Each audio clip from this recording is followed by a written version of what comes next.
Mongol horde swept like a hurricane through southern Rus, but the fate that befell the other Rus princes seemed to pass Danylo by. He began rebuilding his land once again. He directed all his efforts towards strengthening and building up the city.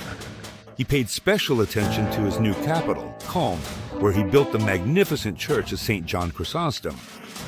At the same time, Danylo began reorganizing his army, whose main strike force became a heavily armed cavalry retinue, as well as peasant and townspeople militias. Neither the light Tatar cavalry nor the European noble retinues could withstand them.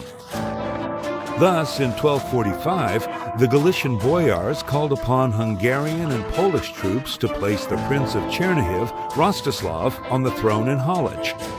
Danylo, together with his retinue, set out from Culm, and on August 17th at the battle near Yaroslav, defeated the enemy camp. This battle was one of the largest in the history of Rus in the 13th century. Now Danylo extended his power over all of Galicia. By 1250, envoys from Batu Khan also arrived to him, demanding that he surrender Halych.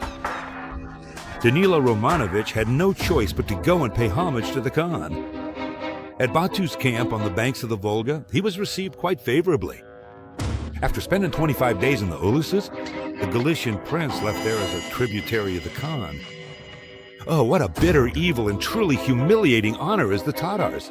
Danylo Romanovych, the great and powerful prince who once ruled over Kiev, Volodymyr, Halych, and many other lands together with his brother, now sits on his knees before them, is called a mere servant, they demand heavy tribute from him, he has no hope for his own life, and he must listen in silence to their threats. Danylo himself considered dependence on the Khan to be a temporary political step. He used every means to break free from the Tatar yoke. He began to look for allies. After establishing ties with the Lithuanian princes, Danylo tried to enlist the support of the Vatican. In 1246, he even agreed to recognize the supremacy of the Pope. Innocent IV promised to preserve all Orthodox rites and even grant Danylo the royal title. The Pope called on the Christians of Bohemia, Moravia, Serbia, Pomerania, and Prussia to launch a crusade against the Tatars, and sent envoys to Danylo with a royal crown from Rome.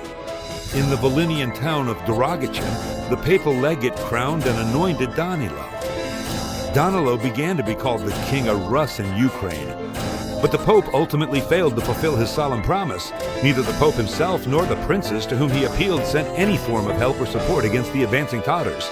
Realizing that Rome was completely incapable of organizing a crusade or any significant resistance against the powerful Golden Horde, Prince Danylo eventually broke off diplomatic relations with them and made the difficult decision to fight the invading forces on his own.